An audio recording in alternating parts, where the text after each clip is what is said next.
Good morning, everybody. I see Bibby Bob coming in here first. Big E Hurt, 35 sports cards and memorabilia. Happy Friday. FJ the King, sorry. Hi, Donald. Big E Hurt cards. Big E, I gotta get used to saying it. I'm just gonna call you Big E Hurt. Happy Friday, Donald. Bibby Bobka, greetings. YouTube is slow at my house today. Oh, yeah. I don't know what. The internet's so slow because everybody's using the internet to go to school. All the kids have to be on the internet to go to school. So that's what bogs the whole United States down because they won't let the kids go back to school. That's pretty sad. But you know what? We got better things to have fun with. We're going to have some fun today. So we are going to do Sparky Anderson. I'm going to preview some of the cards I have in my Hall of Fame collection. You might find something surprising about Sparky Anderson. And then we will be having our Fairfield Friday Fund. That's for sure. We will be having our Fairfield Friday Fund. We'll see if we can get a hit out of here. It says 1 in 4 boxes contain a hit. So we'll see if we get anything out of there. And then we will open this sold exclusively at Washington State Bartell Drugs, Seattle's Children's Heroes. 125 card set per box, including Seattle athletes, performers, and ambassadors, and including one autograph card per box. So it'd be nice to see who we get the autograph card from. So that will be fun for today. Our Hall of Fame Friday Sparky Anderson plus Fairfield Friday Fun plus a bonus opening. I do have 2 of these boxes of the 2020 Topps Seattle Children's Heroes. I went to my local Bartell's. I was thinking, uh-oh, I might be too late.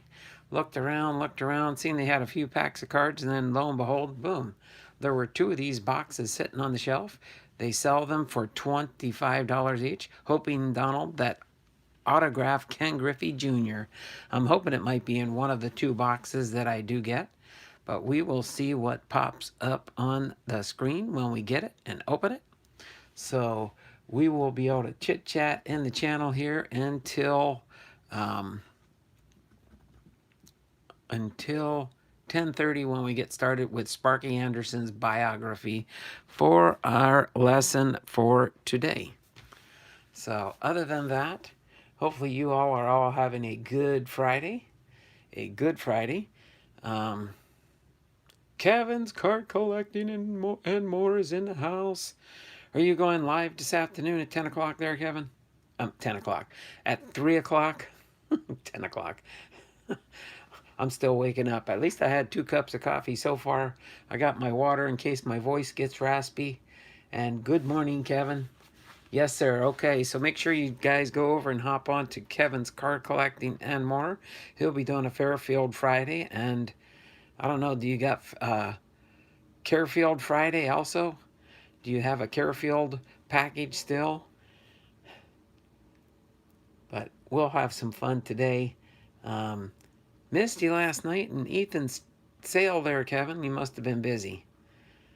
I think you got a couple gifts that'll be coming your way soon. But other than that, we can just chit-chat in the channel here for another 10 minutes. Say hello to everybody. 6 people watching. Don't forget, thummies up, thummies up, thummies up for me. All right. So, Fairfield was awesome last week. I can't wait for your next sale. I know, FJ. I know. We'll see. We'll see. Maybe I might do one. Maybe I might do a after Christmas clearance sale or something. Maybe on the 26th. No guarantee, but if not, we will definitely have our first sale of 2021 on January the 2nd. That's for sure. Still lots of Carefield to go. Another month or so worth of Kate Field still. I know what you meant, Carefields. I get typos a lot also, so don't feel so bad. FJ DeKang's gonna say, what? Yeah, see, FJ, so if you get any gift cards, um, you can maybe use them in my next sale. If you get any gift cards for Christmas. Fat fingers. I know the feeling on that one, Kevin. I do the same thing. I got up I got update earlier. Your next packing is getting close to you.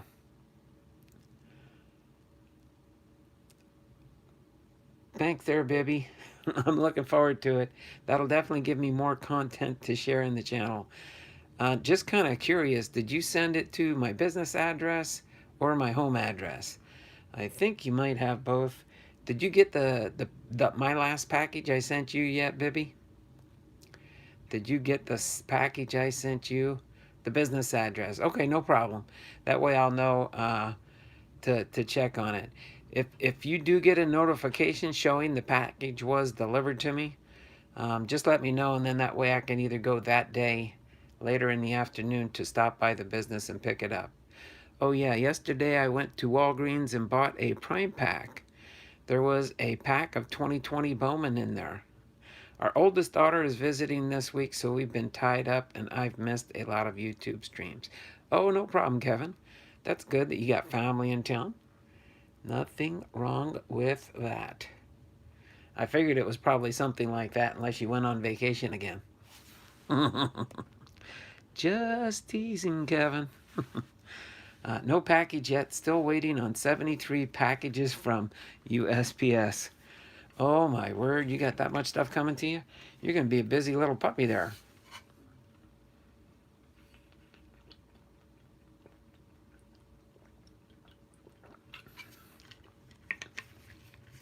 SSP Cards is in the house. How you doing there, SSP? Nice to see you, Jonathan. All right, so other than that, yeah, I actually did go. I bought a couple of Fairfields at my local Walgreens. It was kind of like the last time. I went there and picked up one, and then picked up a second one. And the lady said, if you want one more, I got one behind the counter here. And so I said, oh, that's the way it happened last time. So I got another one. So I do have some Fairfields to keep me busy for a couple of Fridays, that's for sure. Bibby, is Santa's really... Let's see. Bibby is on Santa's really, really nice list. So I just wanted to share. I did get some more Fairfields for my Fairfield Friday fun, that's for sure. All right. Those are easy, kind of like Kevin says, too. They're only $4.99 each. Can't pass up a $4.99 card and see if you can maybe get a hit. Yep, I have enough Fairfields till next year now. And then also in a stream coming up, too, outside of the other... Oh, my word. I just dropped it. Other than my... I went to my local Target yesterday as I was running around doing some errands, and I found a couple of update products here that I haven't been able to open up this year. Topps 2020 Baseball Update Series, 34 cards, a fat pack. I got a fat pack. And then I like these ones here where you get 2 packs of cards in one and one exclusive red parallel card. Well, I couldn't resist. I had to look through all the hanger packs they had there of this and found one of my favorite PCs, so why wouldn't I buy this one? So I bought this 2-pack with a Cal Ripken Jr. red short print card on top there. So that was nice to get that red. I think these are exclusive to Targets, possibly. I don't know for sure. But that was nice to get that. And then I got a hanger pack. And I might go back. They did have some of the retail boxes too. But I do have a retail box, so I still have one more. I'm just trying to complete the update set series. I have another update series, so I have a second complete set, so I can try and sell another one. Bibby Bobka at Uncle Donald, did you see the message I sent for Left Behind Times? Blake, yes, I did. I'm going to get that forwarded to him. I just spaced it out yesterday, but I did get your text on that. So I will, I think I've got his number. If not, I'm going to email it to him. I'll probably type it in on an email and do it that way. But yeah, I'm going to send him those through the mail addresses. So these will be coming probably next week also, or maybe tomorrow. I haven't fully decided yet, but this will be we'll see which ones well, of course, I already know this one's going to get a Cal Ripken Jr. in it, so that's always a plus for me. But those, I was able to pick up a few products yesterday. I was surprised. I didn't go to my local Walmart. I think my local Walmart stopped carrying baseball cards. I don't know why for sure. So we got 3 more minutes here. When are you going to open those update series? Probably, most likely next week there, FJ, unless I decide to do it tomorrow. My local Target stopped carrying cards. Oh, I think it just varies from location to location. And if the people go in and ask about baseball cards, oh yeah, yeah, my local Target had tons of other things, but the baseball product they must have just stocked recently because they had a whole bunch of update in our local Target. They used to have a big, yeah, our local Target moved it into the back of store, probably didn't do as well, and they moved it back up front again. Either that because maybe people were stealing the products. I don't know for sure, but they did get a whole bunch more back in. Excuse me. A little tickle in my throat. Donald, I saw Dearman won another of Ethan's giveaways. You and him are the luckiest people on giveaways. John.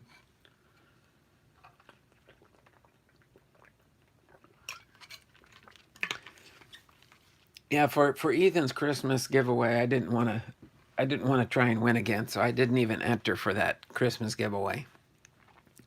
But that was kind of funny.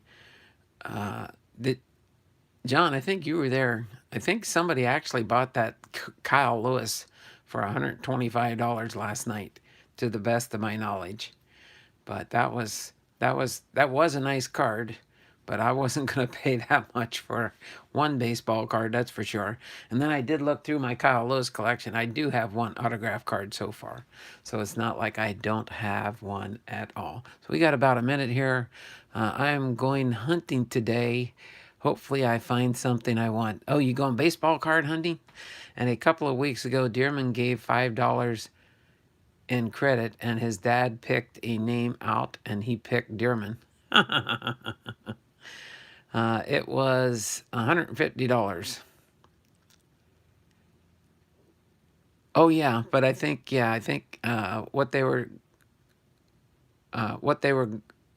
what were they going for on eBay? I don't know for sure. I think, but yeah, I think he ended up selling. Somebody gave an offer of $125, and then I jokingly said, oh, I'd go 130-ish. And then the person said, well, okay, if Donald wants it. And I said, no, I'm just kidding. Go ahead and let the other guy have it. That's not in my budget right now. So the guy that filed a claim he never got my item in the box messaged me yesterday and said he found it. Oh, okay, there you go. There you go. Yep, sometimes you just have to escalate things. But we do have 10:30 now, so I'm going to get into Sparky Anderson's biography here, and we'll go to town on him and get our Hall of Fame Friday out of the way on Sparky Anderson. All right, so let's continue on here. Sorry, I was thinking of something else I was going to say, and then I decided, no, let's get into our biography at hand now, okay? So I'm going to move him a little bit closer here so you can see the cards, all right? So Sparky Anderson, whose real name is George Lee with his nickname Sparky Anderson, was born February 22nd, 1934, and passed away November 4th, 2010. He was an American Major League Baseball player, coach, and manager. He managed the National League Cincinnati Reds to the 1975 and 1976 championship. Then added a third title in 1984 with the Detroit Tigers of the American League. Anderson was the first manager to win the World Series in both leagues. His 2,194 career wins are the sixth most for a manager in Major League history. Anderson was named American League Manager of the Year in 1984 and 1987, and he was elected to the Baseball Hall of Fame in 2000. Okay, let me pop in the chat here real quick. Sparky always had a smile in all his cards. We need a Don Mossy biography, huh? I don't buy no more from eBay or Amazon. I got scammed. Yeah, you have to be really careful sometimes. What I do there, FJ, is look for their ratings. Make sure they have a good rating as far as selling for baseball cards. And then you'll know if you get something really good there. I found 2020 Topps Update Jumbo, 6 boxes for $889 shipped today. My gift for myself. Oh, my word. John Fishman says, I have 17 years and 600 feedback. And the guy was on eBay a week. eBay told me they don't discriminate against new sellers, huh? Buyers. All right, let me do a refresh on the chat here. Oh, I know one thing I forgot to do before I get too late here. I got to go back and... Sorry, we're going to have to take a brief intermission here and get my wheel of names here for when I went live, if I can go back. There we go. Okay, so let me just make a note of this so I can remember to add you guys in here. So Bibby was here early on.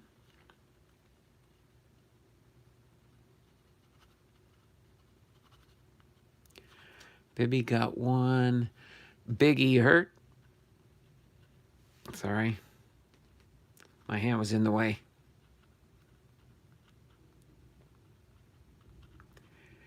Got to get you guys in my free entries here. FJ the King, and 2 FJ the King.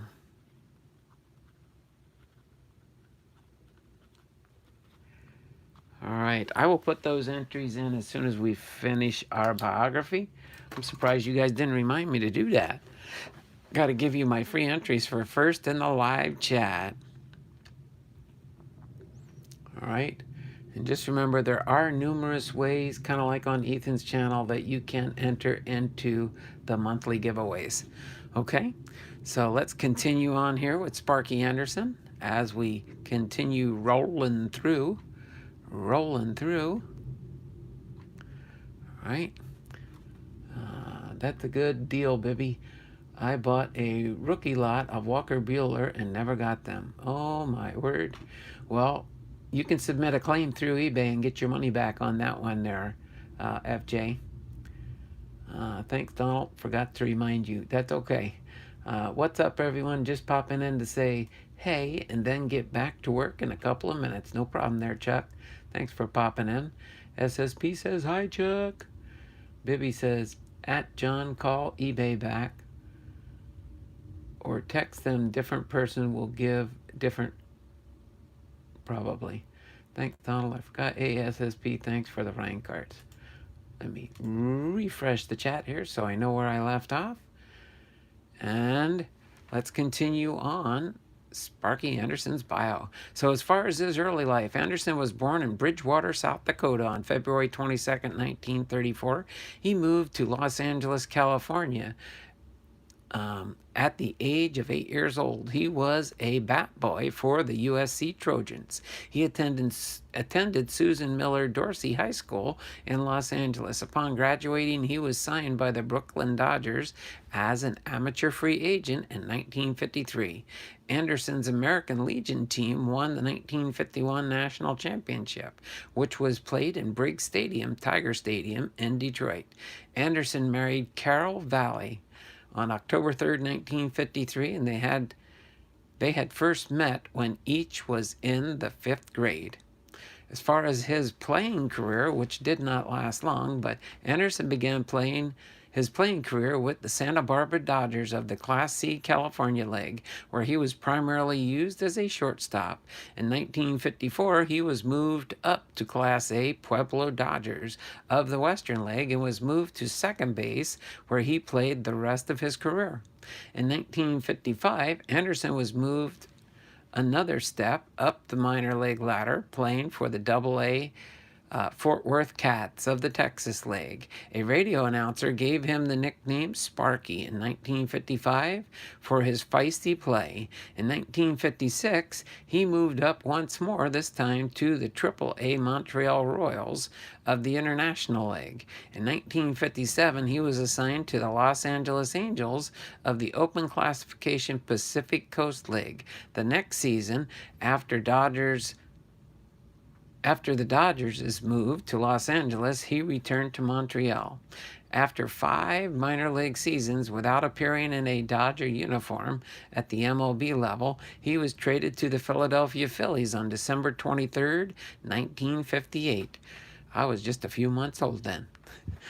For 3 players, including outfielder Rip Rapolsky. The Phillies gave Anderson their starting second base job, and he spent what would be his one full season in the major leagues in 1959. However, he batted only .218 in 152 games with no home runs and 34 runs batted in, and returned to the minor leagues for the remainder of his playing career. He played the next 4 seasons with Triple-A Toronto Maple Leafs in the International League. After watching several practices, Leafs owner Jack Kent Cooke observed Anderson's leadership qualities and ability to teach younger players from all backgrounds.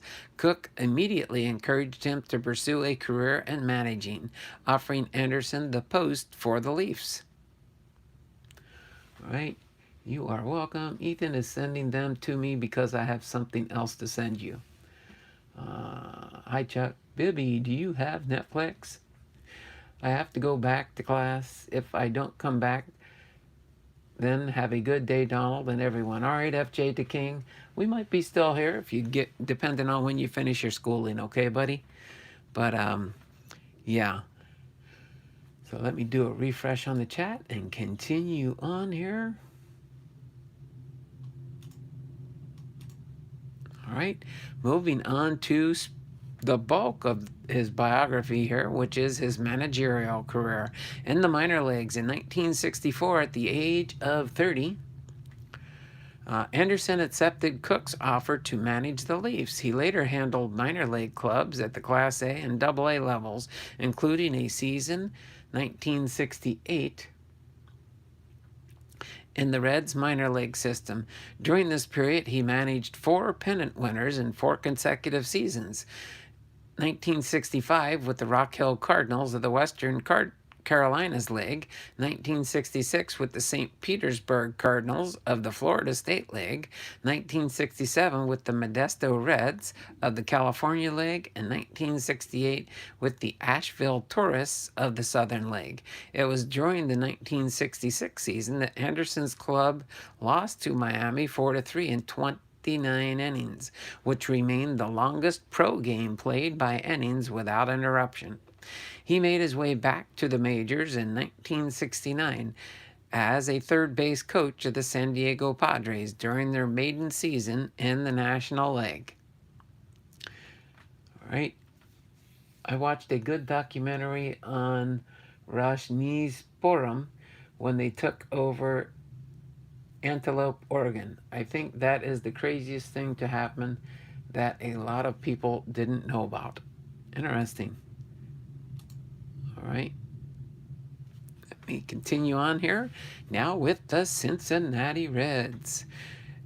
Just after the 1969 season ended, California Angels manager Lefty Phillips, who, as a Dodger scout, had signed the teenager Anderson to his first professional contract, named Anderson to his 1970 coaching staff. Within days of being hired in Anaheim, he was offered the opportunity to succeed Dave Bristol as manager of the Cincinnati Reds. His appointment reunited Anderson with Reds general manager Bob Hausman, who had hired him as a minor league skipper in the St. Louis Cardinals and Cincinnati organizations. Anderson was named the Reds manager on October 8, 1969. Since he was a relative unknown in the sports world, headlines on the day after his hiring read, "Sparky who?" At the time of his hiring, Anderson was at 35, the youngest skipper in baseball. Nonetheless, Anderson led the Reds to 102 wins and the National League pennant in 1970, where they lost the 1970 World Series in 5 games to the Baltimore Orioles. During this season, the Reds came to be widely known as the Big Red Machine, a nickname they carried throughout Anderson's tenure. After an injury-plagued 1971 season, in which the team finished 4th, the Reds came back and won another pennant under Anderson in 1972, beating the Pittsburgh Pirates in 5 games in the NLCS, but losing to the Oakland Athletics in 7 games in the World Series. They took the National League West Division title again in 1973, but lost to the New York Mets in the NLCS, a hard-fought series that went the full 5 games. After finishing a close second to the Los Angeles Dodgers in 1974 and 1975, the Reds blew the division opening by winning 108 games. They swept the National League Championship Series and then edged the Boston Red Sox in a drama-filled 7-game World Series. They repeated in 1976 by winning 102 games, sweeping the Phillies in 3 games in the National League Championship Series, then going on to sweep the New York Yankees in the series. The only time a team swept the League Championship Series and World Series since the start of division play. Over the course of these 2 seasons, Anderson's Reds compiled an astounding 14-3 record in postseason play against the Pirates and Phillies, Red Sox, and Yankees, winning their last 8 in a row in the postseason after beating the Red Sox in Game 7 of the 1975 World Series, then winning 7 straight games in the 1976 postseason. They remained the only team to sweep the entire postseason since the inception of the League Championship Series in 1969.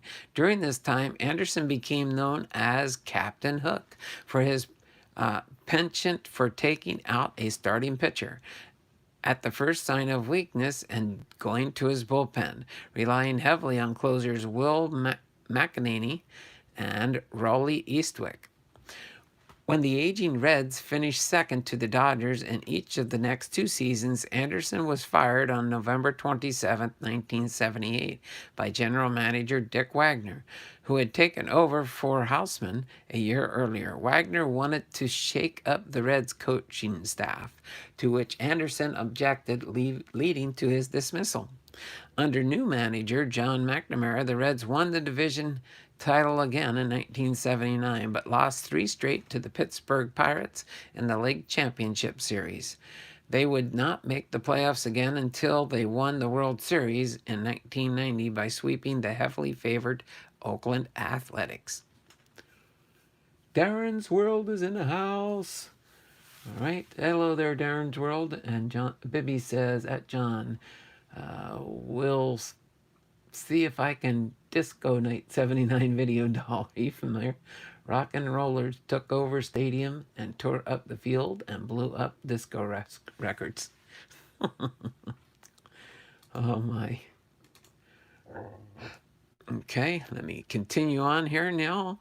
He went on after the Cincinnati Reds. He went to the Detroit Tigers. Anderson moved to the young Detroit Tigers after being hired as their new manager on June 14, 1979.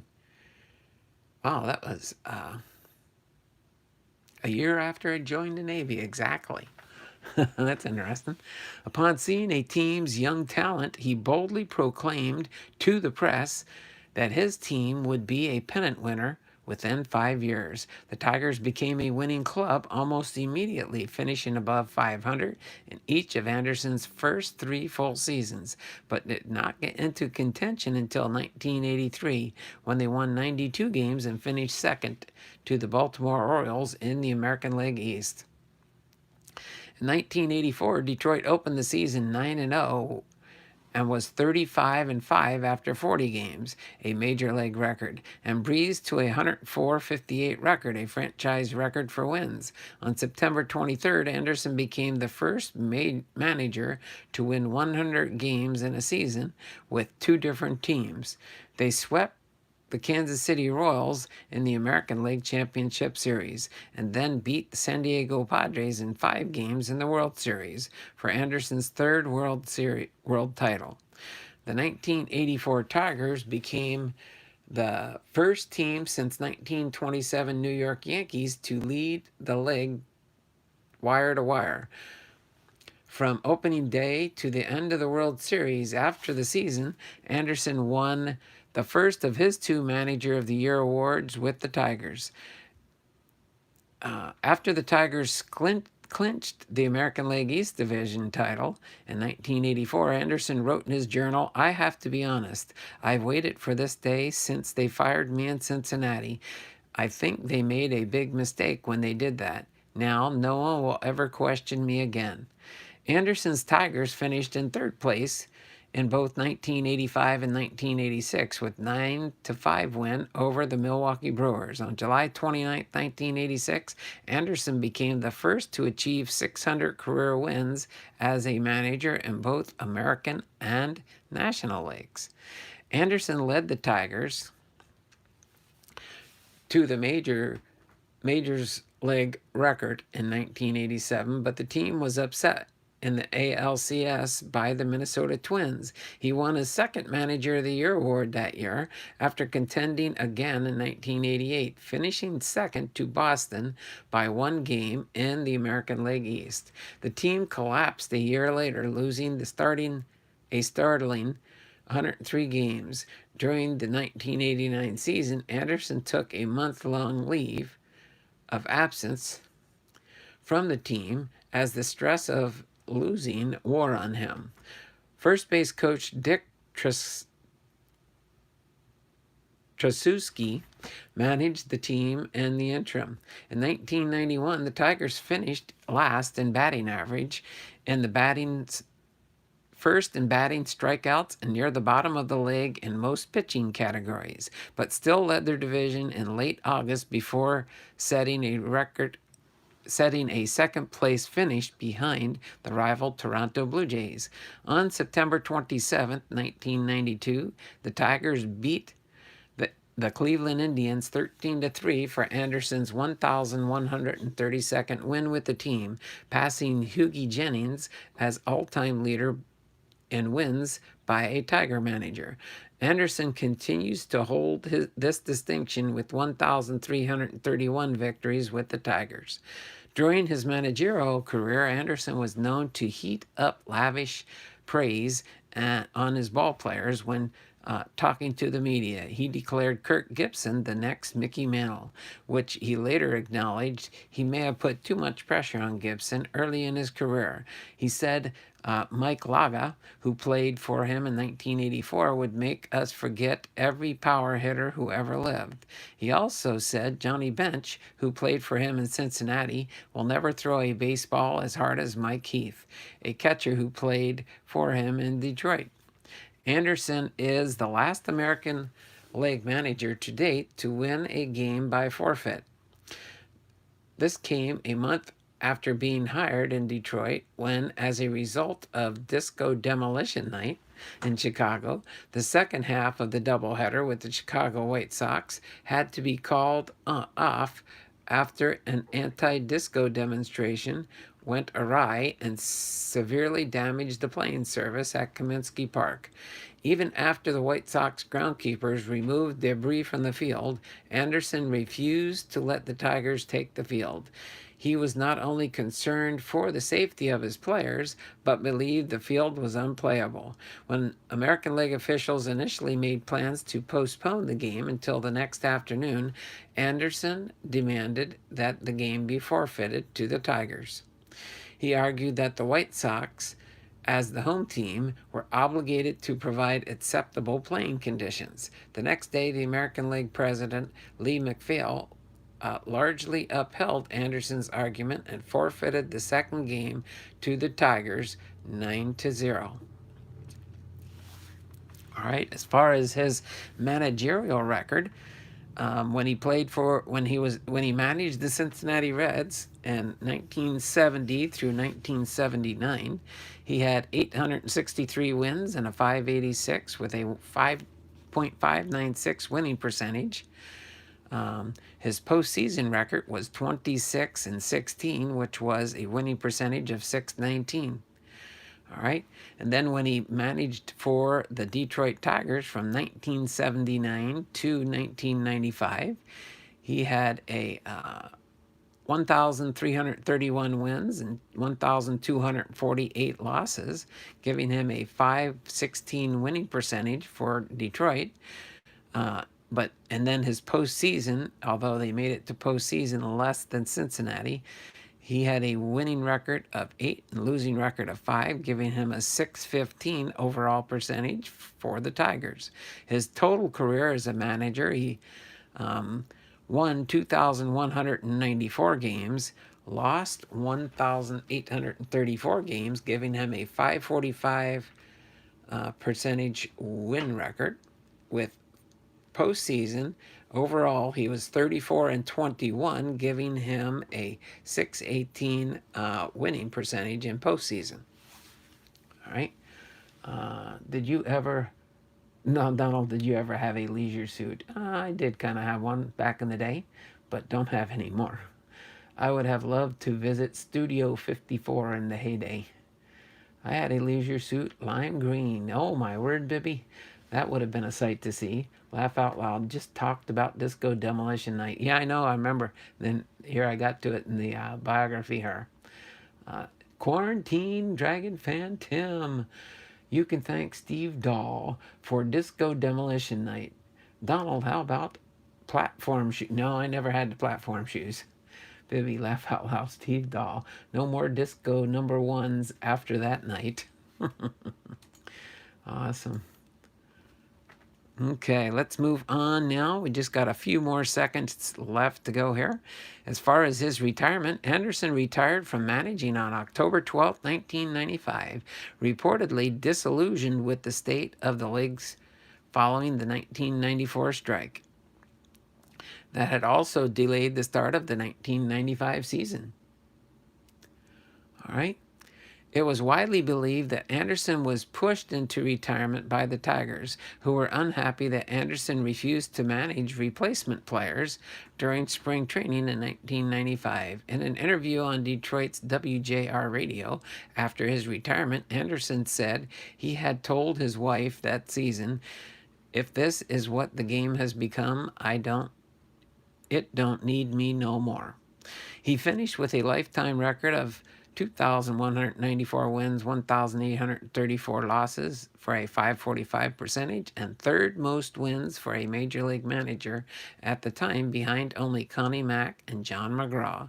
His win total has since been surpassed by Tony La Russa, Bobby Cox, and Joe Torre, replacing him on 6th on the all-time list. Anderson spent the largest portion of his career managing the Tigers from 1970 to 1978 with the Reds and 1979 to 1995 with the Tigers. Winning the World Series twice with Cincinnati and once with Detroit.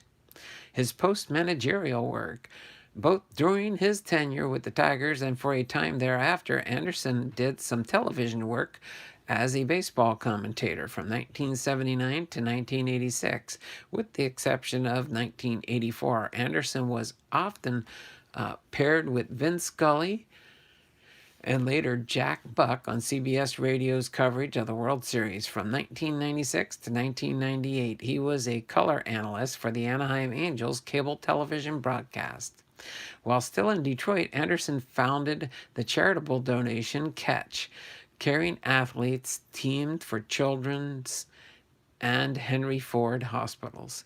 In 1987, which helps provide care for seriously ill children whose parents could not have health insurance or the means to otherwise pay for the care. He continued to support and participate in the charity well into his retirement. When interviewed in 2008, Anderson said that Catch was the single best thing I ever did in Detroit. As far as some of his honors, John says, I am disillusioned. Bibby says, laugh out loud, John, you got holiday blues. There you go. Holiday blues. I just got finished setting everything up. Pretty soon I'll be doing one of my Christmas videos coming up. Oh no, the sun's trying to pop out on a cloudy, rainy day. All right, as far as some of his honors, Anderson was elected to the Baseball Hall of Fame as a manager in 2000. Although he managed 17 seasons in Detroit and just 9 in Cincinnati, his Hall of Fame plaque has him wearing a Cincinnati Reds uniform. He chose to wear the Reds cap at his induction in honor of former general manager Bob Hausman, who gave Anderson his first chance at a major league managing job. Before his induction, Anderson had refused to go inside the hall because he felt unworthy, saying, I didn't ever want to go into the most precious place in the world unless I belonged. In his acceptance speech, he gave a lot of credit to his players, saying there were two kinds of managers. One, it ain't very smart. He gets bad players, loses games, and gets fired. There was somebody like me that was a genius. I got good players, stayed out of the way, let them win a lot, and they just hung around for 26 years. He was very proud of his Hall induction. I never wore a World Series ring. I will wear this ring until I die.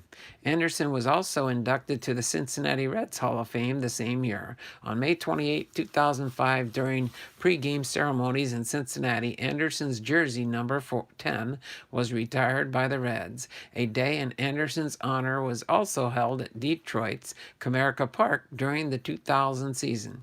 On June 17, 2006, Anderson's number was retired by Fort Worth Cats, for whom Anderson played in 1955. In 2007, Anderson was elected to the Canadian Baseball Hall of Fame. Throughout the 2011 season, the Tigers honored Anderson with a patch on their right sleeves. They officially retired his number 11 on the brick wall at Comerica Park on June 26, 2011. All right. Let's see. Bum, bum, bum. What's that? The hobbyist, good morning. Good morning there. The hobbyist is in the house. Catch carrying athletes teamed for children's and Henry Ford hospitals. Still goes on to this day each summer. All Detroit athletes play a round of golf this last summer, and they got $25 million in one day. That is awesome. Bibby at Don would have wore hippie sandals and tie-dyed shirts back then. No, I was watching all the hippies at my grandmother and grandfather lived right next door to a 7-Eleven, and I used to always sneak through the woods and take pictures of the hippies at the 7-Eleven stores. Thanks, Quarantine Dragon. Thumbs up, Bibby. There we go. Thummies up, thummies up, thummies up for me if you haven't done it already. Donald was opening backs in a lot of Grateful Dead shows. Packs. I don't know about that for sure, babe. There, John. I never went to those. I was too young at the time. All right. So one more section here, and then we'll go ahead and finish. Two little sections. Anderson was the first manager to win a World Series for both the National League and American League. Either manager in the Either manager in the 1984 World Series would have been the first to win in both legs, since San Diego Padres National League manager Dick Williams had previously won the series with the Oakland Athletics in 1972 and 1973. Williams's 1972 club had defeated Anderson's Reds club. Anderson's accomplishment is equaled in the 2006 World Series when the St. Louis Cardinals manager Tony La Russa, who had previously won the World Series with the Oakland Athletics in 1989 and who considers Anderson a mentor, led his team to the title over the Detroit Tigers, coincidentally having won a championship while managing the Florida Marlins in 1997. Tiger manager Jim Leyland could have achieved the same feat had the Tigers defeated La Russa's Cardinals in the 2006 World Series. During that series, Anderson threw out the ceremonial first pitch. At Game 2 at Comerica Park, the Tigers' home park, Anderson was famous for always stepping over the foul line, never on it when entering or leaving the field. Many times the camera zoomed in closely to watch him purposely evade the white chalk line. In 2006, construction was completed on the Sparky Anderson baseball field at California Lutheran University's new athletic complex.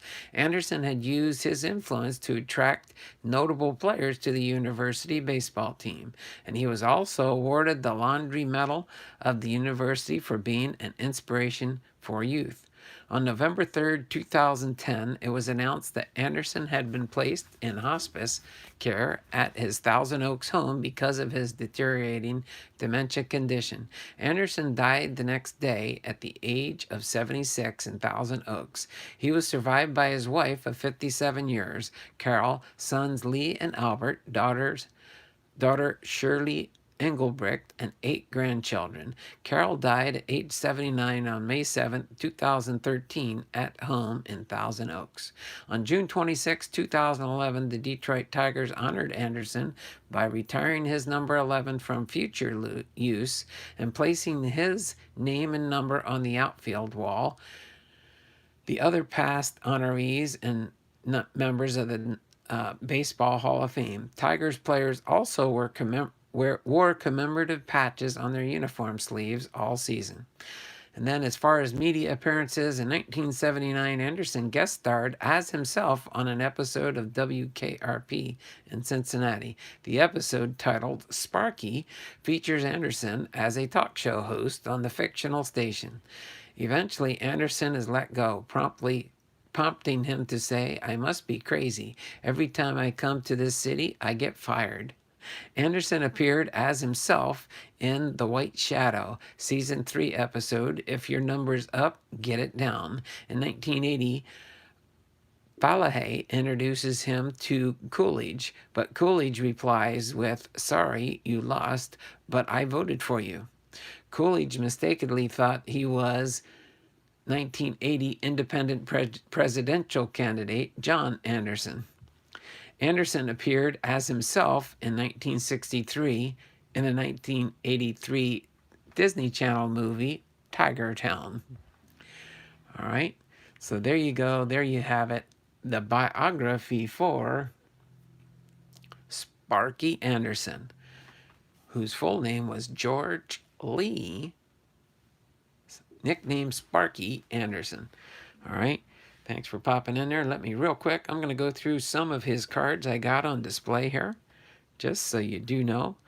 These are the individual cards I do have of Sparky Anderson. And lo and behold, I don't have any player cards. They're all manager cards. So here we go. Sparky Anderson as a manager for Detroit. Sparky Anderson, again with the Tigers. Sparky Anderson, second base and manager. Or no, he was the second base manager. Sparky Anderson with the Tigers again. Sparky Anderson, manager for the Tigers. Sparky Anderson, again, manager for the Tigers. Sparky Anderson, manager for the Tigers. I don't know if I have Cincinnati Reds. I can't remember. Nope, they're all Detroit Tigers. Sparky Anderson, manager for the Tigers. Sparky Anderson, manager for the Tigers, and 1985 All-Star.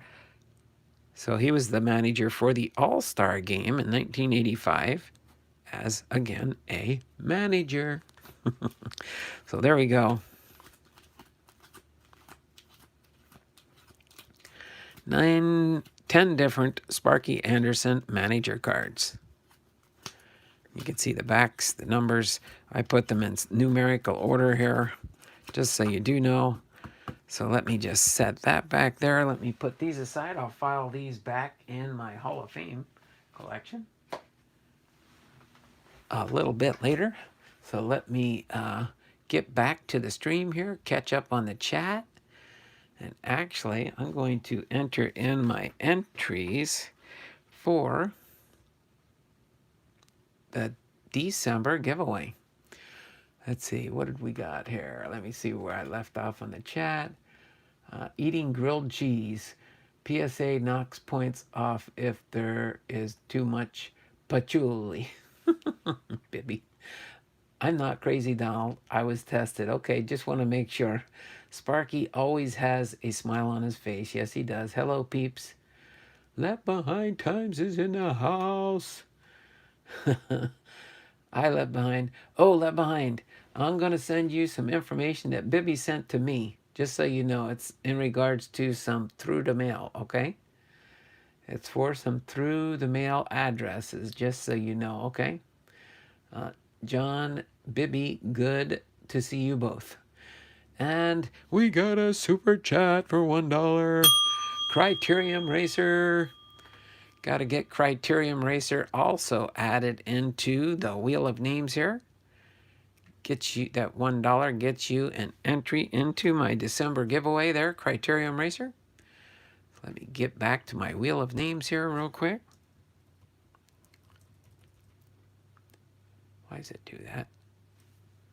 Okay. All right, Criterium Racer. And then I have to get Bibby Bobka. And I got to get Big E Hurt. I got to cut and paste that one. That's too much to type in there. Get Big E Hurt here. We got 7 people watching, 7 thumbs up. Don't forget to give me my thummies up, thummies up, thummies up for me. I'm not so much a Macklemore fan, but I know he's going to have a baseball card or a Topps card in here. Maybe it'll be autographed by him. Why, are you a Macklemore fan there, John? Sounds good. Thanks, guys. Let's see. And then I got to get FJ the King in here for his 2 entries. All right.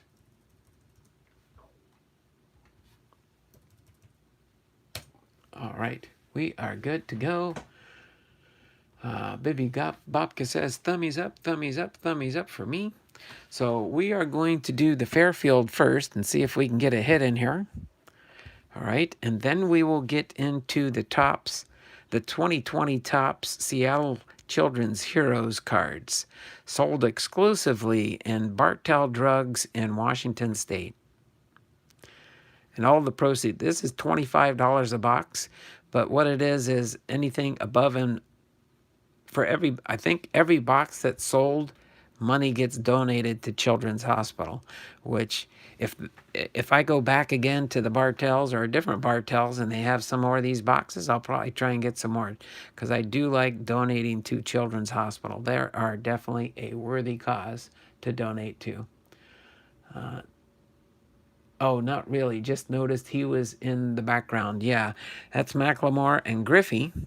And on the back, I'll go over it when we get into this. You can stop this for a second if you want. These are the 25 different cards that you will find in here.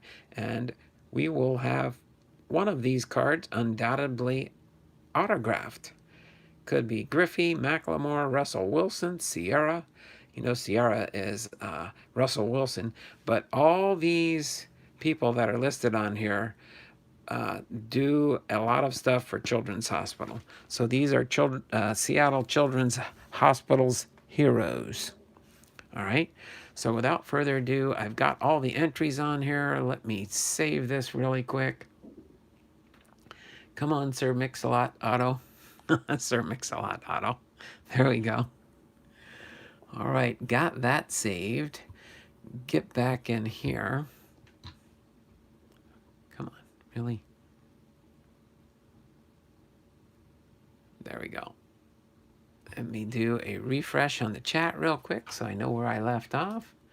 And we will get into the part 2 of our stream for today. Let me make my little note here so I don't forget. I will get that to you right after the stream here, left behind. All right, Blake?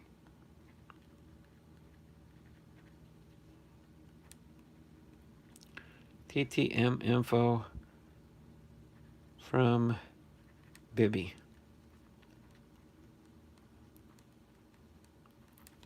Okay, so I will get that tomorrow or late as soon as I finish the stream here. That's one of my things to do.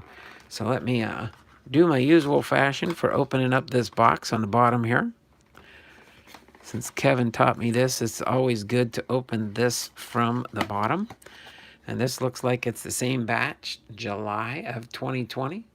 So these are, we'll have some Arizona Diamondbacks in some of these, Kevin.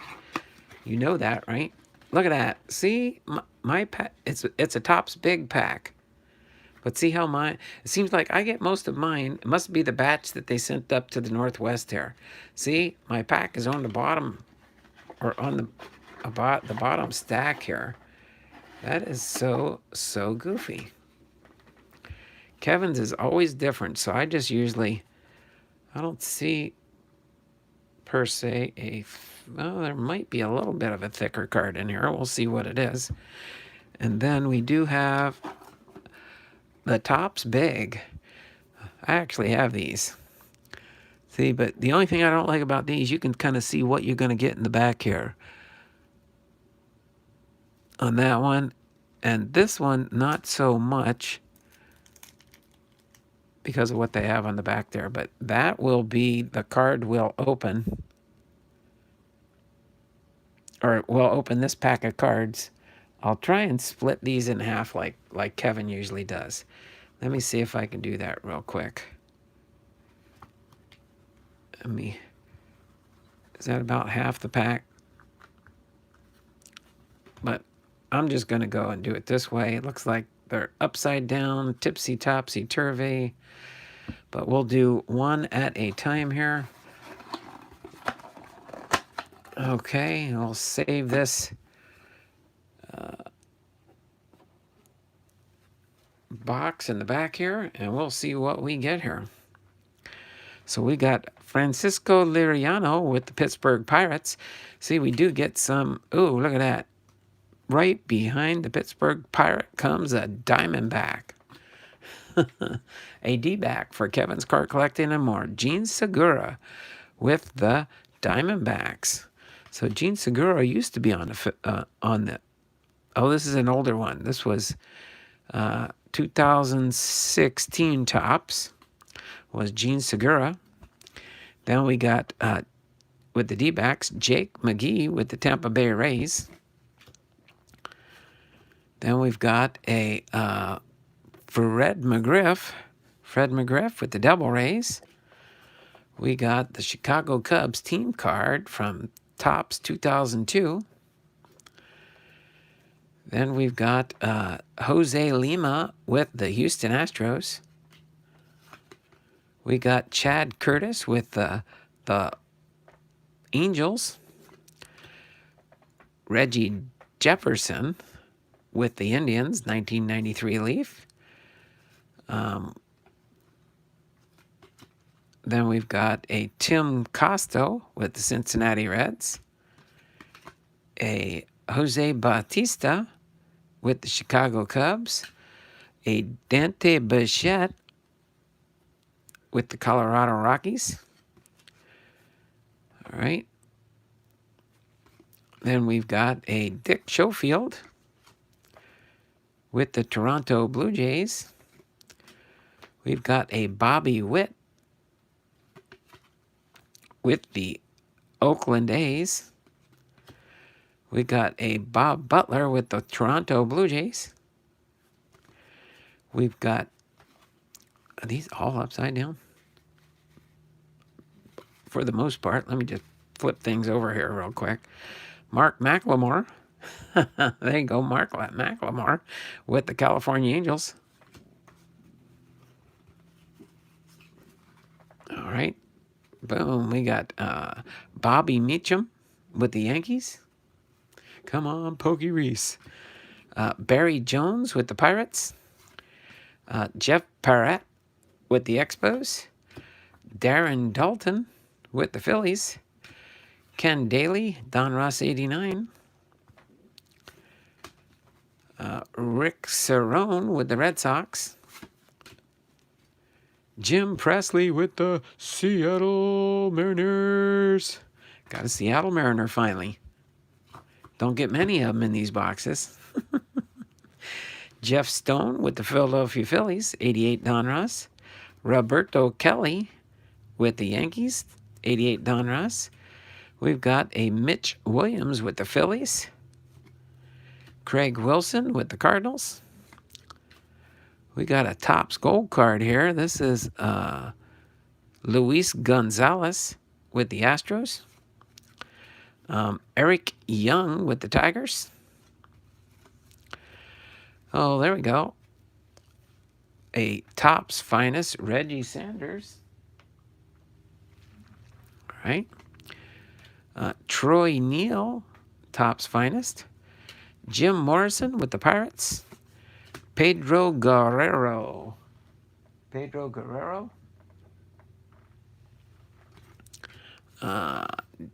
Gumpert. Bob Brenly with the Giants. All right, we got Paul McClellan with the Giants. There we go.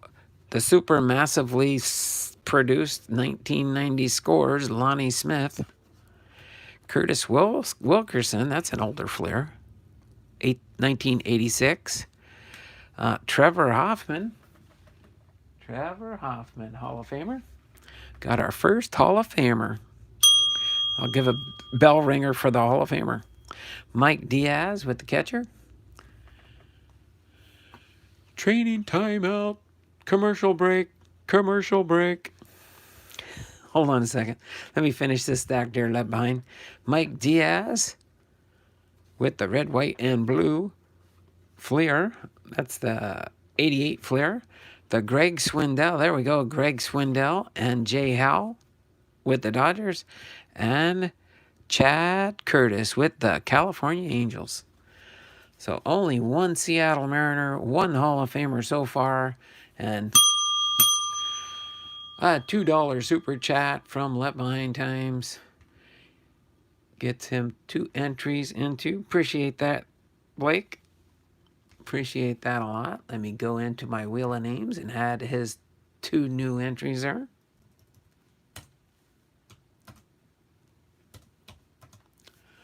All right. Let me save my wheel of names for December.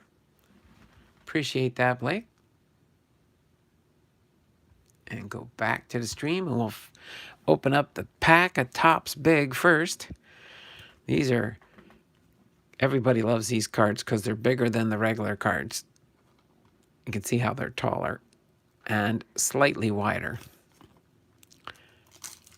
But let's see if we can get any Hall of Famers in here.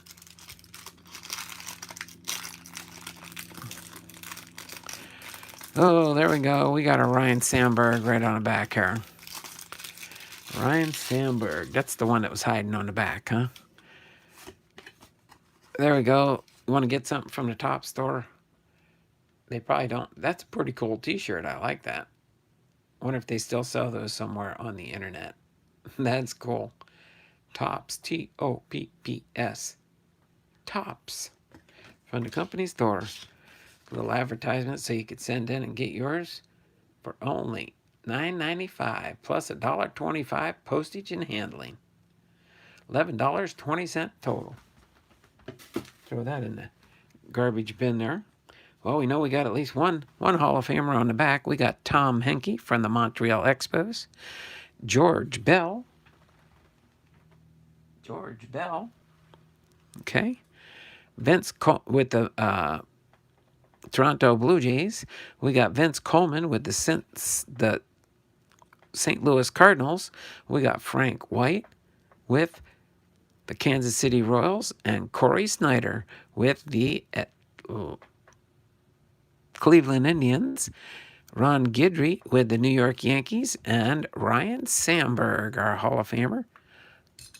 Another Hall of Famer, Ryan Sandberg. Okay, so that takes care of our Topps Big product. Nothing late, great, and breaking in there, but still fun. Hey, left behind. All right, so let me see real quick how these go. They're all upside down and inside out and stuff. So we got a Derek May rookie card here. Derek May rookie card. Set that aside here real quick since I know it's a rookie card for sure. Ron Kittle with the Chicago White Sox. Mark Davidson with the Houston Astros, 92 Flair. Ray Knight with the Baltimore Orioles, I think, isn't it? Yep. Dave Gallagher, 92 Upper Deck with the Angels. All right. Ivan Calderon with the White Sox. Greg Jeffries with the New York Mets, 1990 Upper Deck. Blue Jays, Al Leader. Mark Gubixa, 1990 Upper Deck.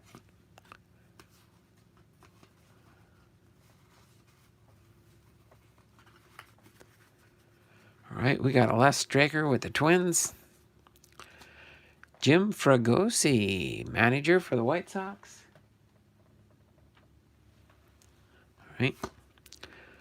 Neil Heaton, pitcher for the Pirates, 91 Donruss.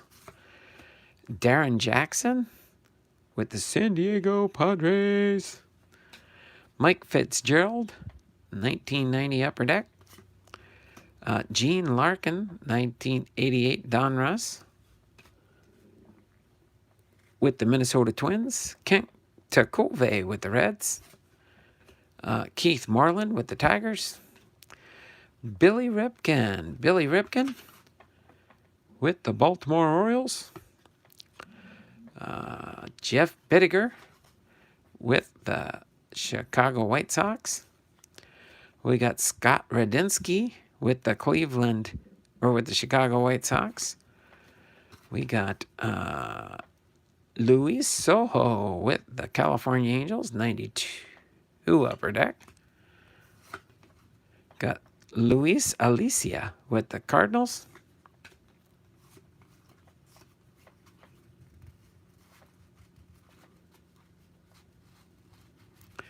Looks like these are all upside down here.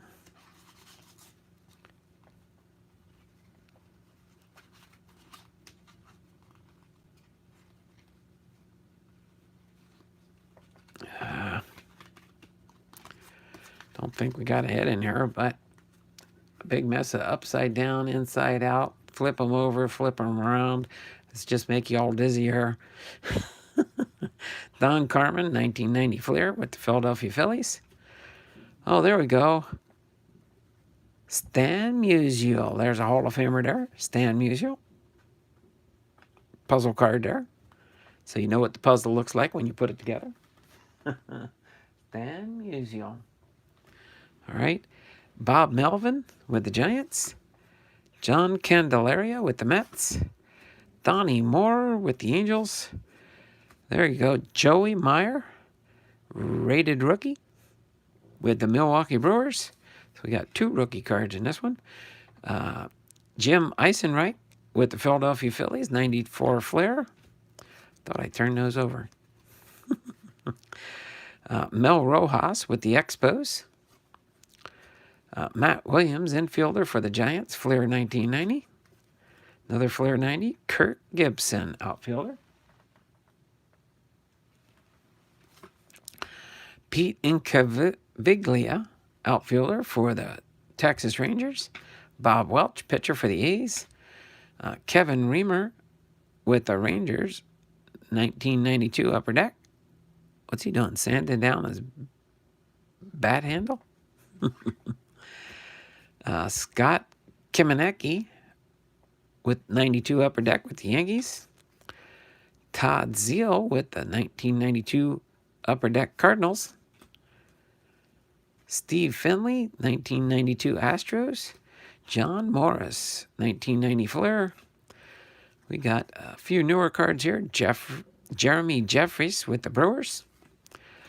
Tom Murphy rookie card with the Colorado Rockies. Nice to get another rookie card there, a newer one. 2002 Topps, Preston Wilson with the Florida Marlins. And our last card, Drew Smiley with the Tampa Bay Rays.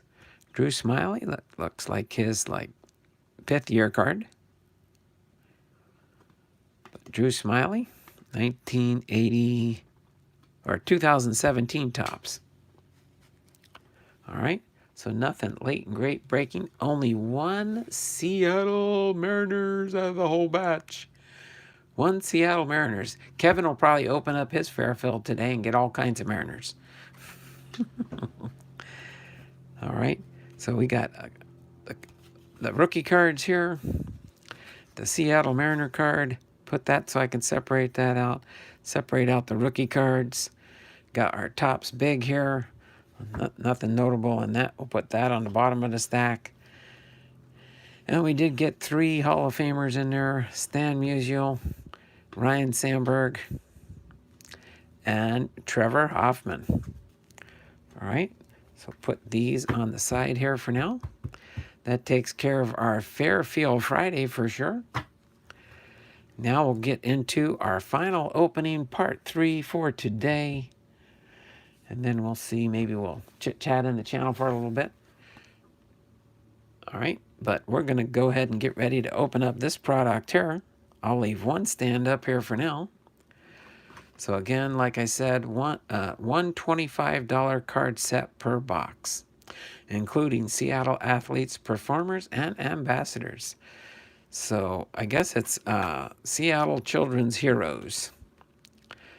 And then card number 1 through 25. So you can find in this box will be Ken Griffey Jr., Mark McLemore, Russell Wilson, Sierra, Alicia Clark, Dan Wilson, Joel Lloyd, Lenny Wilkins, Detlef Schrempf, Cliff Averill, football player, I think, Cliff Averill, Edgar Martinez, Stephen Frey, Jordan Morris, Jamal Crawford, Kyle Seager for the Seattle Mariners, Spencer Haws, Mitch Haninger for the Seattle Mariners, Apollo Ono, he was in the Olympics, he was a swimmer, Gary Payton, Sir Mix-a-Lot, Charlie Furbush, Caleb,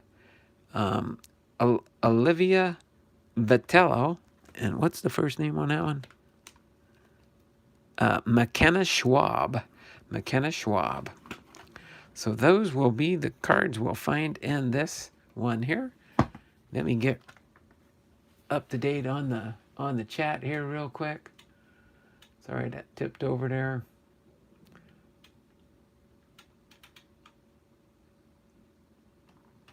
Fairfield bought cards from dealer overstocks for $10 per 5,000 count, and they sold back they sold back in the day.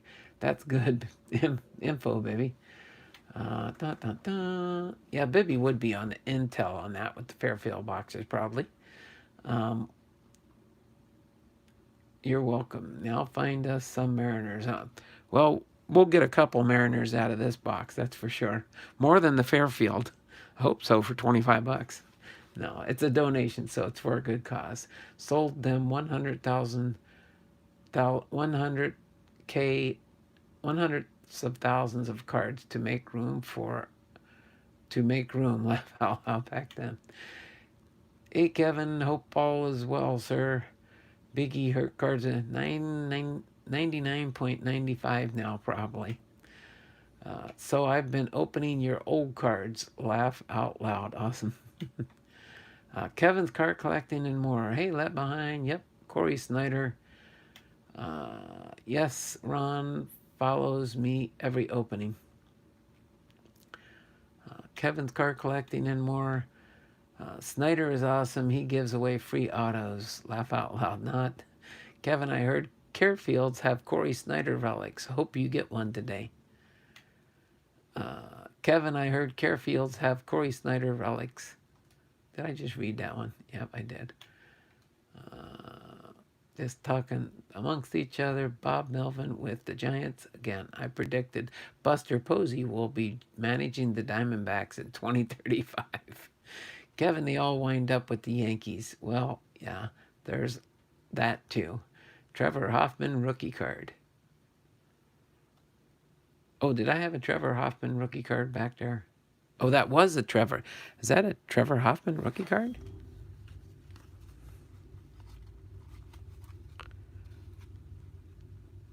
Let's see.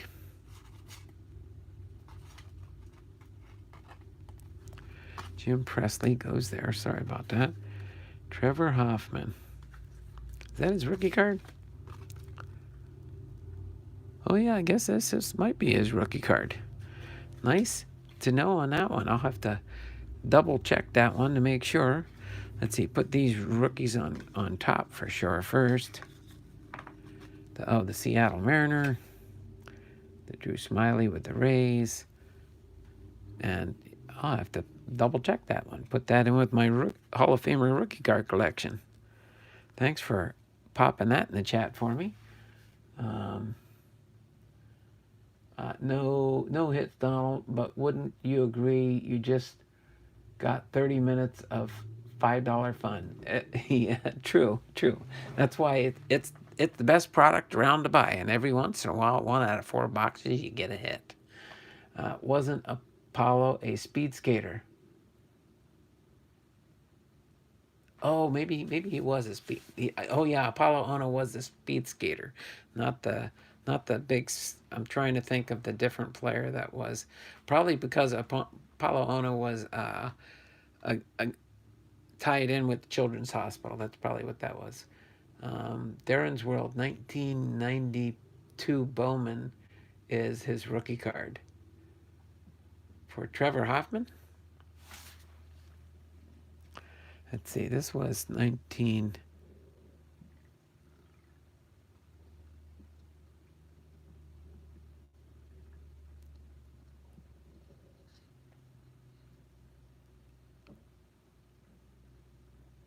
I'll double check maybe to see if that one is a Hall of Famer. Matter of fact, let me just do it real quick. Let me look up Trevor Hoffman here in my rookie card book. Just to make sure, because if so, I'll put it in. Let me check Hoffman really quick here. Oh yeah, it shows his only official rookie card was the 1992 Bowman number 11. So this is probably just an early card, but because on the stats on the back here, it just lists Billings, Montana, Charleston, Cedar Rapids, Chattanooga, and Nashville. And it just has all his minor league totals.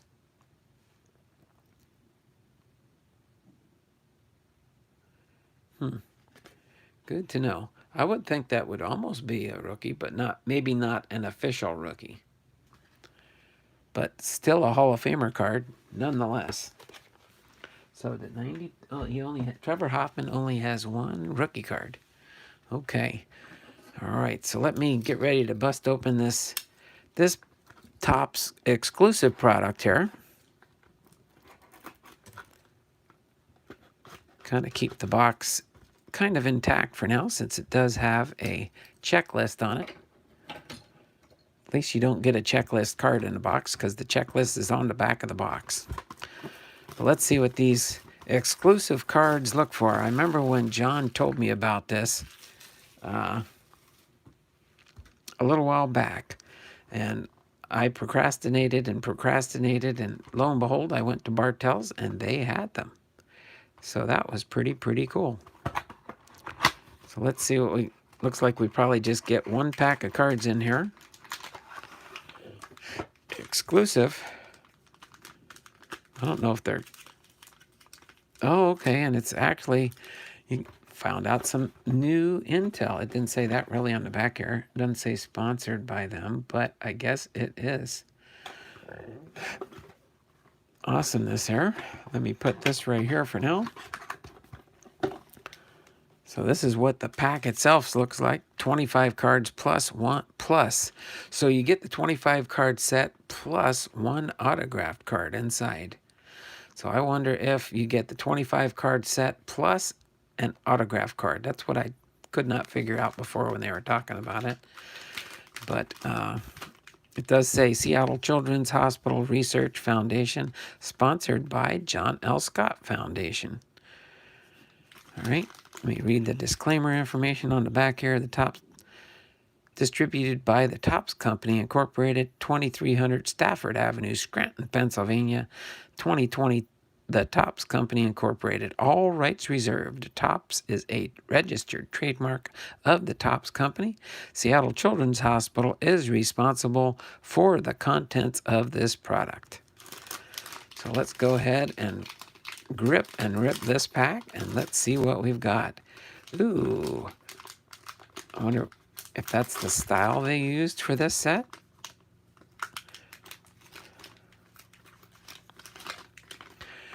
Oh my word, I like that. I like the style they did it in. So they did it in the 1984 Topps style.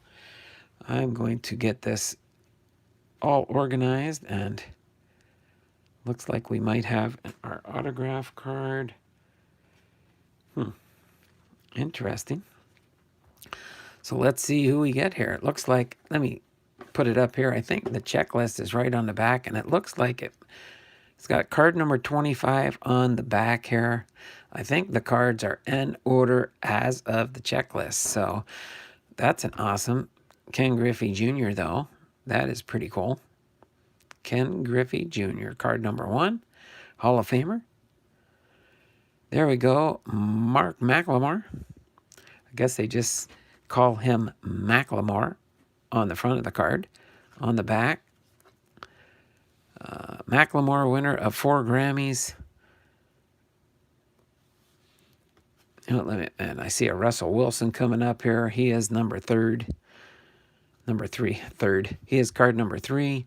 So Ken Griffey Jr., Seattle Children's Heroes. Ken Griffey Jr. was drafted by Seattle with the number 1 pick of the 1987 draft and was selected to the National Baseball Hall of Fame in 2016. During his career, Griffey was a 13-time All-Star, hit 630 home runs, and received the 1997 American League MVP Award and 7 Silver Slugger Awards. Ken was named to the All 20th Century team. The Ken Griffey Jr. Family Foundation has generated more than $800,000 for pediatric cancer at Seattle Children's Hospital. So that is very cool card to add to my Ken Griffey Jr. collection. But I'll probably keep these together as a set for now. So let's just continue going through this. See if I can set this as I put the cards up here. So then, of course, card number 2 is McLemore. Card number 3 is Russell Wilson. And there's Russell Wilson's wife, Sierra. Nice couple there. Representative of Seattle. And these are all Seattle Children's Hospital 84 throwbacks. So Alicia Clark was the female professional baseball player. Or basketball player. Baseball. There we go. Dan Wilson with the Seattle Mariners. Let's see.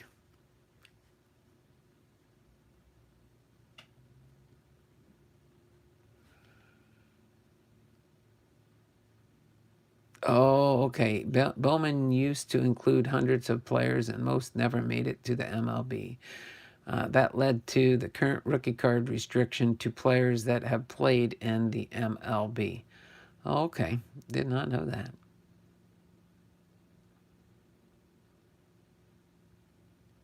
Yep. Okay. Darren's World. Hello. Maybe his first Topps card. Yeah, that's right. It was probably his first Topps card. Good to know. Come on. Sir Mix-a-Lot, Sierra, drumroll. I forgot to send you an email.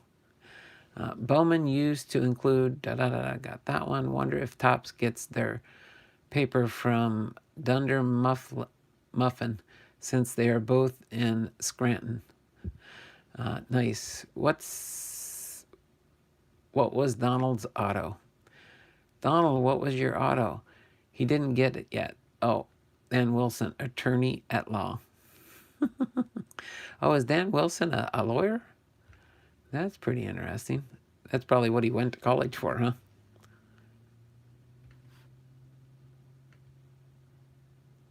There we go. Okay. Sorry, I had to refresh my live chat, so I know I'm caught up for now. Sorry about the delay there. But Dan Wilson with the Seattle Mariners. All right. Looks like Lowell Lloyd. Lowell Lloyd. I think she's another from our basketball team. She was a member of the 2018 champion Seattle team. All right, Lenny Wilkins. Lenny Wilkins. Who's Lenny Wilkins? Let me see. Let's find out. Lenny Wilkins is the only individual in professional basketball history to be named one of the top 10 coaches, as well as one of the 50 greatest players of all times. He is the only player coach inducted into the Hall of Fame 3 times, as a player in '89, as a coach in '98, and in 2010 as a member of the 1992 Dream Team. That is pretty cool.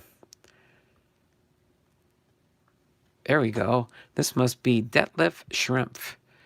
Back in the day when he played for probably the Seattle Supersonics.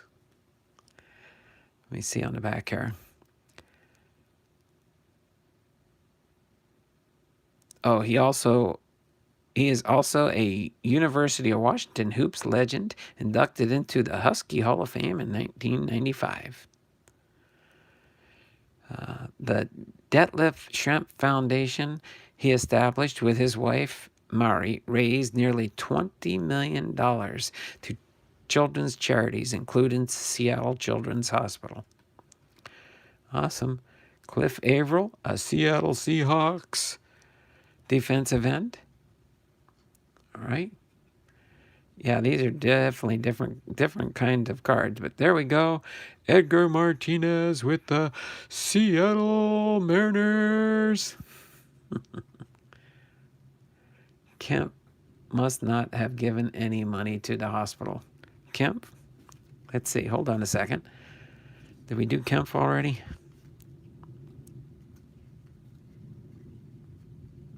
I don't know. Do we got Kemp in here? We're up to Edgar. All right. So Edgar Martinez there. Looks like next to the last card might be the auto. I think so.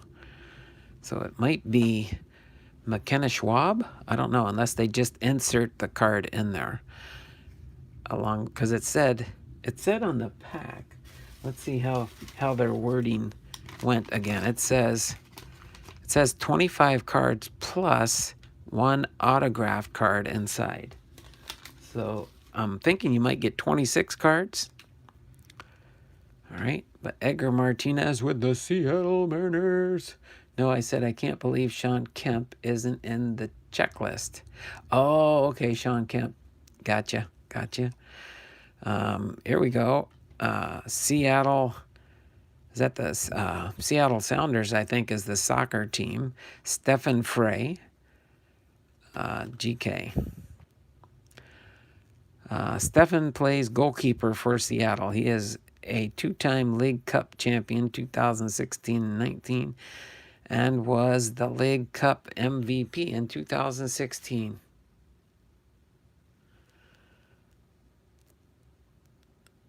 Awesome. Stefan's family consists of his wife, Jen, and dogs, Chloe and Mobley. All right. Jordan Morris, I think, also played for Seattle. And the USMNT. He is also a type 1 diabetic diagnosed at age 9. So he is a childhood diabetic and knows the struggles of dealing with the disease. His passion is to make sure type 1 diabetes does not define the lives of the children living with it today.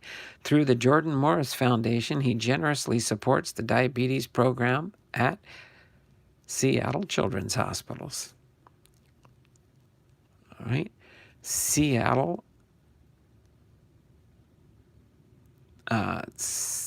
Children's Jamal Crawford. Jamal Crawford.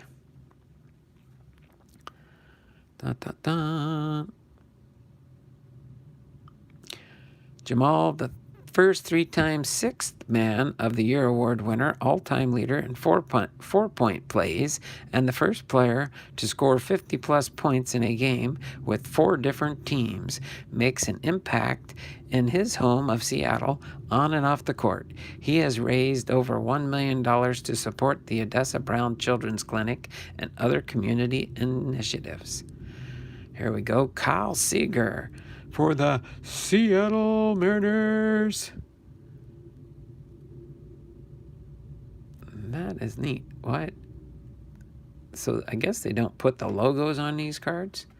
Maybe because it's not officially representative as Major League Baseball.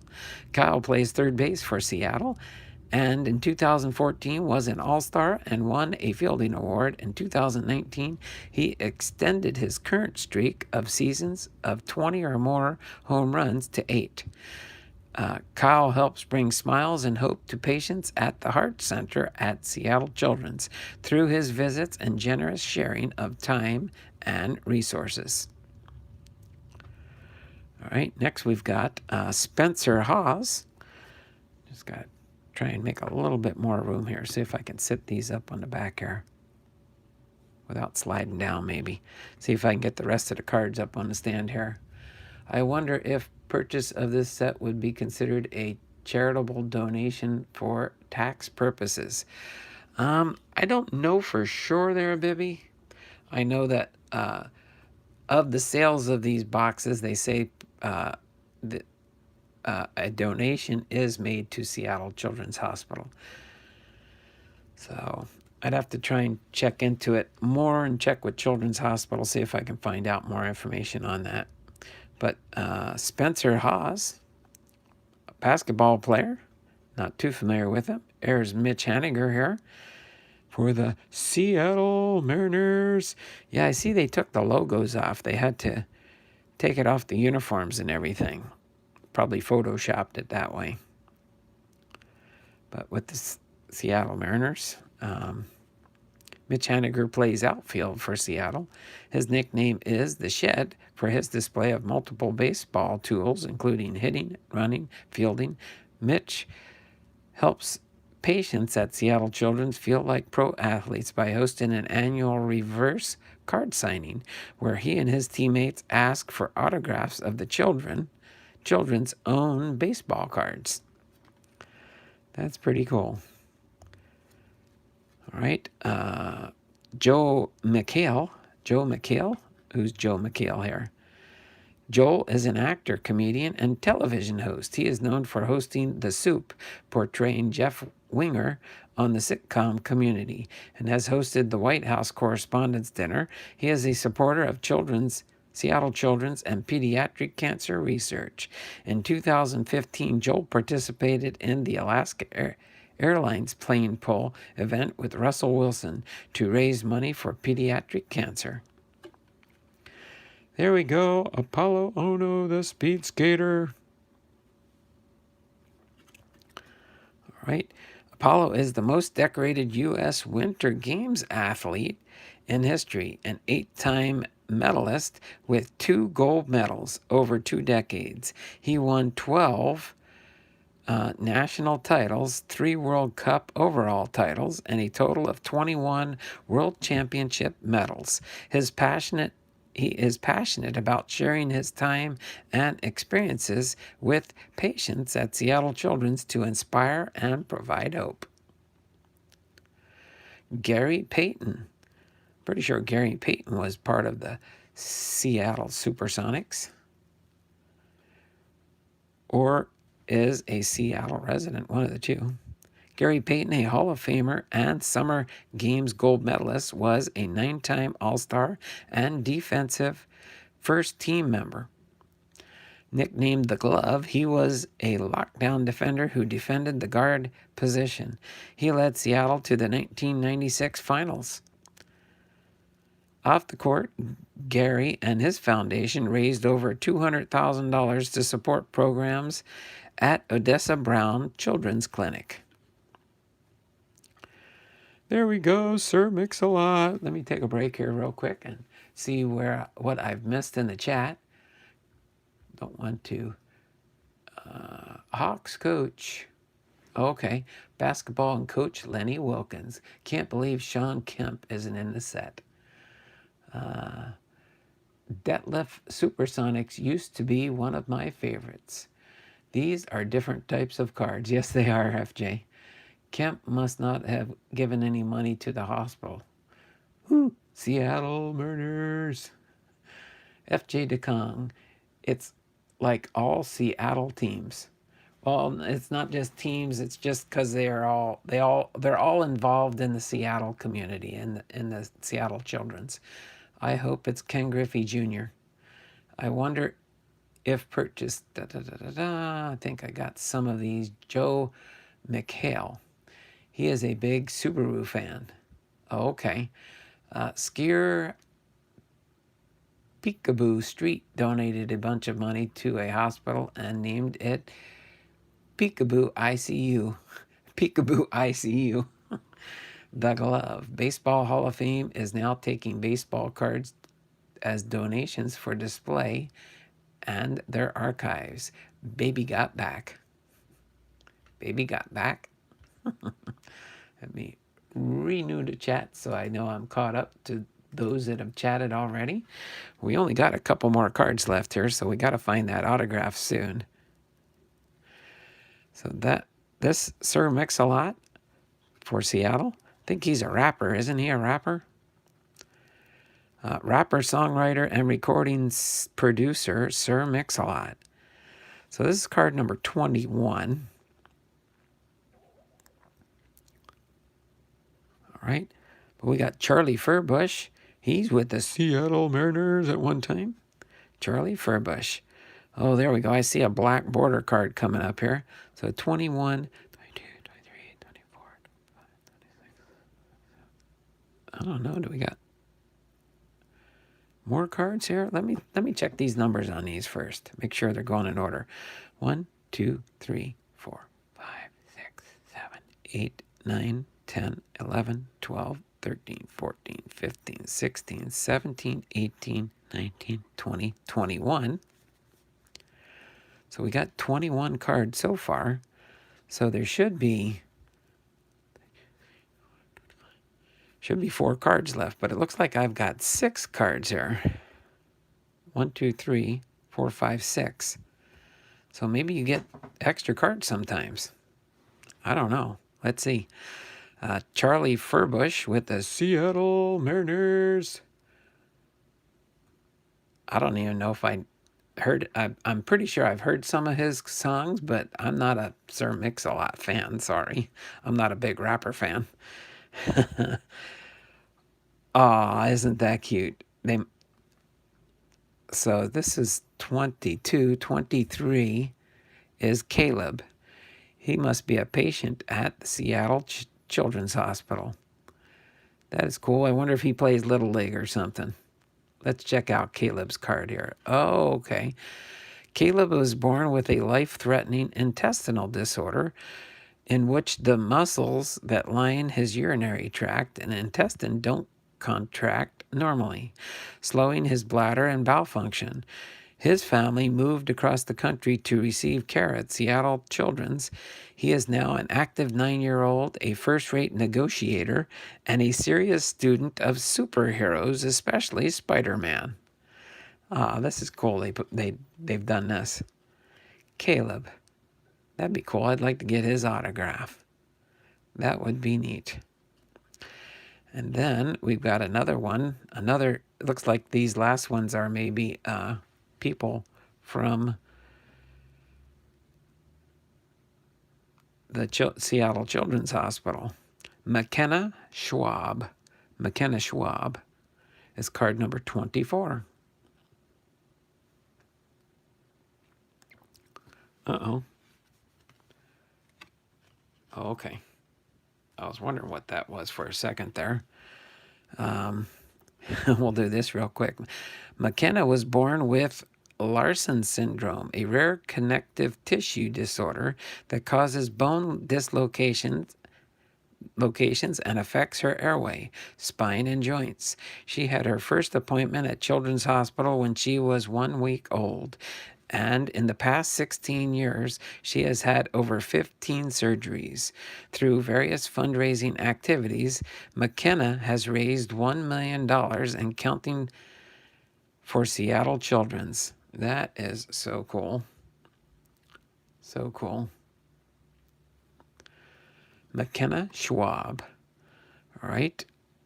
And then what do we got here? This is Spencer Haws. Oh, there's our autograph there, but what do we got here? That was not a good reveal. Seattle Children's fights relentlessly to make sure there's no such thing as out of options, and to make sure kids who didn't have a chance can have the childhoods they deserve. At Seattle Children's, we're united by a compelling mission. We provide hope, care, and cures to help every child live the healthiest and most fulfilling life possible. So that's just a sponsor card there. And it looks like that is our autograph there, a basketball player, Spencer Haws. Spencer Haws is our auto. I don't necessarily trust giving to rich organizations, but I gotta admit it. Those Shriners Kids for commercials touch my heart every time. Exactly. Exactly. So Spencer Haws is our autograph. And our final one is a Seattle Mariners child fan. Olivia Vitello is the last one. So I guess that is card number 16. So it is an extra card. So you do have a complete set here. So that's nice to kind of keep this together. So this should be 25. Yep. 25, 26. That's why there was 27 cards. I was going to say there's too many cards. But the John L. Scott got their card in here.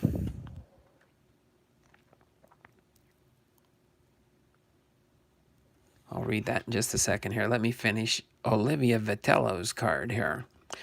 Olivia was diagnosed with a rare genetic disorder called Mckenna syndrome, which prevents her from growing at an average rate.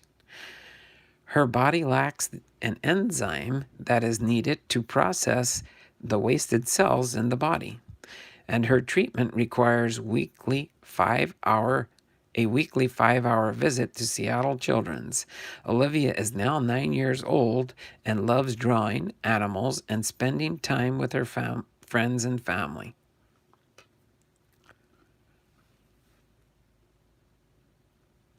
All is well. Okay. So let me pop into the stream real quick and read what I missed since my last. Sir Mix-a-Lot, Donald, what you I bet the auto is Griffey. I wish it would have been, but that's okay. I got one more box to go through still. We'll see what happens. Kevin's card collecting and more. I don't necessarily trust it. Oh, I read that one. Hello, everyone. Happy holidays, Kevin. Hey, Paul. Paul D's in the house. How you doing there, Paul D? Hello, Paul D. Hi, Kevin. How is everything? all is well. Thanks. Hope you're having a great Friday. Hi, Bibby. Just found out and going back to work. Monday. The gym back open after 3 weeks off. Laugh out loud. No problem there, Paul D. Good to know you're getting back to work. Update the chat here. So that is who we got our autograph from here. Let me go ahead and sleeve that one. That'll go in space number 16. But nice autograph there. Not too bad. Spencer Haws autograph. Let me read the rest of this card from John L. Scott Foundation. John L. Scott Foundation was founded in 1997 in honor of John L. Scott, a philanthropist and community activist who believed in the value of giving back. The John L. Scott Foundation is supported by the generous donations and volunteer efforts of our sales associates and support team members. These voluntary contributions enable the John L. Scott Foundation to help sponsor events that help raise millions of dollars for children's health care each year. Our mission is to help kids get healthy and be at home.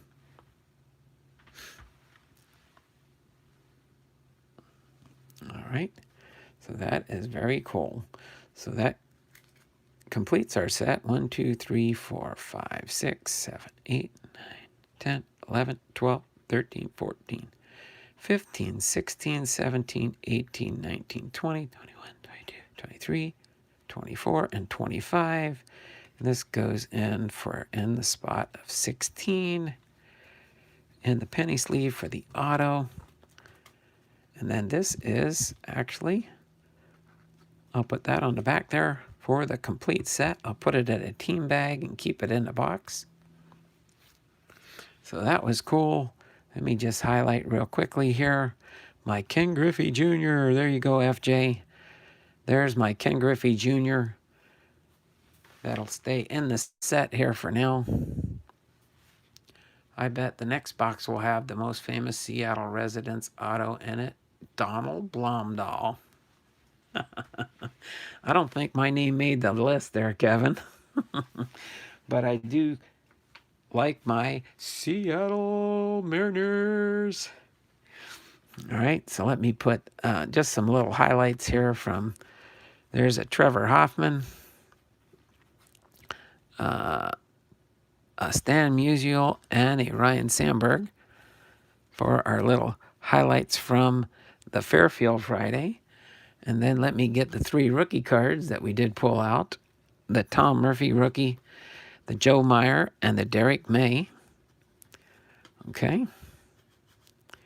Actually, let me do it this way so we can see the rookie emblems there. All right. And my only Seattle Mariner that I pulled out of the box, Jim Presley, was from our Fairfield Fun Friday. All right. So other than that, I think we had a good day. It's 12 o'clock. Got my hour and a half into the program today. Was fun going through that card set there. Let me turn the camera around, get ready to say my goodbye for today. Bibby Bobka says, thummies up, thummies up, thummies up for me. We got 10 thumbs up, 8 watching. We got the double digits on the thumbs up. Let me turn our camera around real quick and you can see me. This has been Donald Blomdahl, Hall of Fame veteran, sports cards and collectibles, having been live to you from Arlington, Washington. And hopefully everybody enjoyed today with our episode number 5 of Hall of Fame Friday. Sparky Anderson was today. Fairfield Friday Fun, plus bonus opening, box 1 of 2 for Children's Hospital. Let me turn that around as we get ready to sign off here. We did get the Macklemore and the Griffey. They were both number 1 and 2 on the checklist. I guess that's why they were on the cover of the box. All right. So other than that, hopefully you guys enjoyed the day. Cards in my car with R. Posada. Whoa, you got a big close-up of me when I went like that, huh? So other than that, I will go ahead and get ready to sign off for today. And you all take care. Have a wonderful and blessed day. Don't forget, Kevin's going to be live at 3 o'clock this afternoon. Put on your reminder for that. And then other than that, I'm going to go ahead and get ready to sign off for today. You all take care. I'll turn the camera around and sign off in less than a minute here. Okay? So take care. Lord bless you and have a wonderful day. We'll see you tomorrow for looking for the gems in another baseball card box. Going to do the one chip challenge and post it today. One chip challenge. You just eat one chip. Interesting. I'll have to watch that, Robert. All right. So take care. Have a wonderful and blessed day, and we'll see you all tomorrow morning, same bat time, same bat channel. Take care and have a wonderful day.